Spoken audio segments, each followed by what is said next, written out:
अगर मोदी जी ने किसानों को देशद्रोही और आतंकवादी का दर्जा दिया तो पूरे देश की जो गोदी मीडिया, जिसको आप गोदी मीडिया कहते हैं, जो बड़े बड़े खरबपतियों की मीडिया है, पूरे देश की मीडिया ने यही दिखाया, पूरे देश को यही दिखाया। आज इन लोगों का अहंकार इतना बढ़ गया है कि अपने आप को ये बड़े बड़े गुरुओं के साथ अब अपनी तुलना करने लगे हैं। अहंकार इतना बढ़ गया है कि ये जनता के सामने आकर कहते हैं हम संविधान बदल डालेंगे। आपके जो संघर्ष थे, आपके जो आंसू थे, आपका खून किसी को नहीं दिखाया। जब उत्तर प्रदेश में 6 किसानों को कुचल डाला एक मंत्री के बेटे ने अपनी जीप के नीचे, तो इसी मीडिया ने ये कहा कि ये जो किसान थे वो उपद्रवी थे, जबकि शांति से आंदोलन कर रहे थे। मैं जब लखीमपुर खीरी गई तो मुझे गिरफ्तार किया, लेकिन उस मंत्री के बेटे को गिरफ्तार नहीं किया। मैं तो परिवार के सदस्यों से मिलने गई थी। उसने तो 6 किसानों को कुचला था अपनी जीप के नीचे। आज भी उसके पिताजी चुनाव लड़ रहे हैं, भाजपा ने टिकट दिया है उत्तर प्रदेश में। यही है आदर आपकी शहादत का। तो आप पूरे देश में देख रहे हैं कि पब्लिक का कोई आदर नहीं है। इन्होंने पब्लिक को इस तरह से निरादर किया है कि चुनावी मंच पर आकर आपकी समस्याओं की बात भी नहीं करते। ये नहीं बताते कि महंगाई को कम करने के लिए क्या कर रहे हैं। ये नहीं बताते कि बेरोजगारी को कम करने के लिए क्या करने जा रहे हैं। ये नहीं बताते कि आज महिलाएं पंजाब में असुरक्षित क्यों हैं। ये नहीं बताते कि ये जो ड्रग्स और नशा का प्रॉब्लम है ये इतना बढ़ क्यों गया है पंजाब में। इन्होंने क्यों कुछ इसको रोकने के लिए कुछ नहीं किया। कोई आपकी बात नहीं कर रहा है। आज जनता की बात सिर्फ कांग्रेस पार्टी कर रही है। आज इन लोगों का अहंकार इतना बढ़ गया है कि अपने आप को ये बड़े बड़े गुरुओं के साथ अब अपनी तुलना करने लगे हैं। अहंकार इतना बढ़ गया है कि ये जनता के सामने आकर कहते हैं हम संविधान बदल डालेंगे, हम आपके अधिकारों और आरक्षणों को कमजोर करेंगे। तो इनके अहंकार को अब जगह दिखाने का समय आ गया है। चुनाव के दिन जब आप वोट डालने जाएंगे तो याद रखिए कि आपका जीवन संघर्ष क्या है, कि महंगाई से आप जूझ रहे हैं, कि खेती किसानी से आप कमा नहीं पा रहे हैं, कि कर्ज में इस देश का किसान डूब रहा है, कि इनका कोई भरोसा नहीं है मोदी जी का कि कल कैसे कानून लाएंगे जिससे सिर्फ इनके खरबपति मित्रों का फायदा होगा। आप सोचिए जो कानून लाने जा रहे थे उनसे आपका कितना नुकसान होता। आपकी जमीन अगर छीनी जाती तो आप मुकदमा भी नहीं लगा पाते। आज हिमाचल के किसानों के साथ देखिए क्या किया है इन्होंने। सेब उगाते थे, देश भर में सेब जाता था, अडानी जी को सारे कोल्ड स्टोरेज पकड़ा दिए। ये काफी नहीं था कि देश के सारे बंदरगाह, सारे हवाई अड्डे, सारी बड़ी बड़ी कंपनियां, सारे कोयले के खदान, पावर, बिजली सब कुछ दे दिया। देश के सारे कोल्ड स्टोरेज भी इनको दे चुके हैं। हिमाचल में सारे कोल्ड स्टोरेज आज इनके हैं।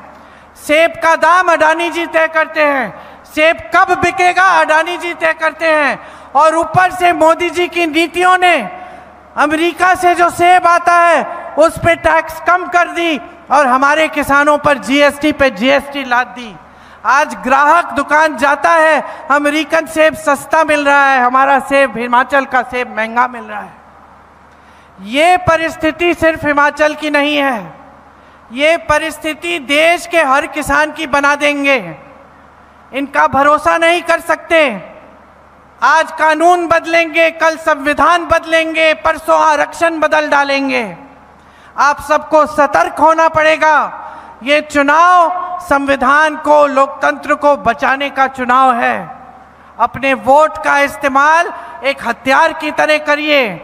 वो हथियार जो इस देश की सुरक्षा के लिए उठता है, जो इस देश की रक्षा के लिए उठता है, वही है ये वोट।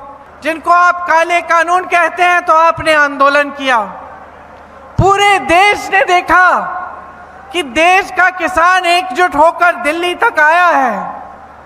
आप दिल्ली में बैठे रहे, सर्दी झेली, सरकार ने बिजली काटी, पानी काटा,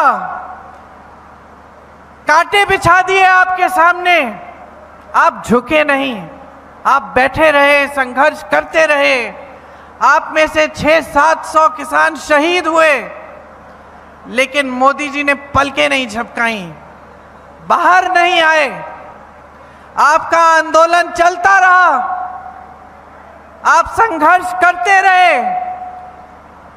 जब उत्तर प्रदेश का चुनाव आ रहा था, जब वोटों का समय आया, तब मोदी जी पीछे हटे।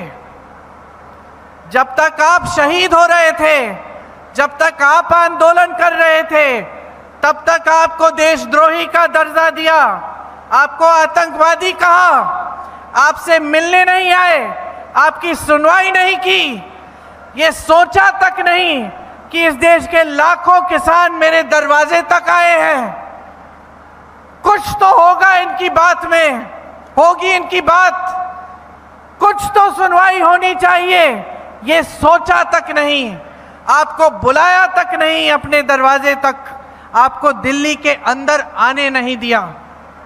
ये सच्चाई है इस सरकार की कि चुनावी मंच पर आकर आपको बड़ी बड़ी बातें बताएंगे, कह देंगे कि एमएसपी मिलेगा आपको, कह देंगे कि आपकी आमदनी दुगनी हो जाएगी, लेकिन सच्चाई ये है कि आपका इतना भी आदर नहीं है। सच्चाई ये है कि भाजपा के नेताओं को पंजाब का जज्बा समझ में ही नहीं आता। जो पंजाब ने इस देश को दिया है, जो आप सब ने इस देश को दिया है, सिर्फ खेती किसानी से नहीं, अपनी शहादत से, अपनी वीरता से, अपनी शौर्यता से, ये इनकी समझ से बाहर है। इसको समझने के लिए गहराई चाहिए होती है। इनकी सारी की सारी नीतियां बड़े खरबपतियों के लिए बनती हैं। ये जो 3 कानून लाने वाले थे, ये सिर्फ बड़े बड़े खरबपतियों के लिए लाने वाले थे। हर जगह आप देखें तो सारी नीतियां सिर्फ बड़े बड़े खरबपतियों की मदद के लिए बन रही हैं। आज अगर किसान संकट में है तो इनकी नीतियों की वजह से है। आज अगर महंगाई चरम पे है और सब तरस रहे हैं, मेरी बहनें दुकान जाती हैं, कुछ खरीद नहीं पाती, आपको अपने बच्चों की फीस भरनी पड़ती है, फीस नहीं भर पाते, आपको बच्चों की शिक्षा करानी है, वो मुश्किल हो गया है, बेटी की शादी करनी है, कर्ज लेना पड़ता है। हर तरफ से संकट ही संकट है, संघर्ष ही संघर्ष है। आज 70 करोड़ नौजवान इस देश में बेरोजगार हैं। 70 करोड़ नौजवान बेरोजगार हैं और बेरोजगारी 45 सालों में सबसे ज्यादा आज है।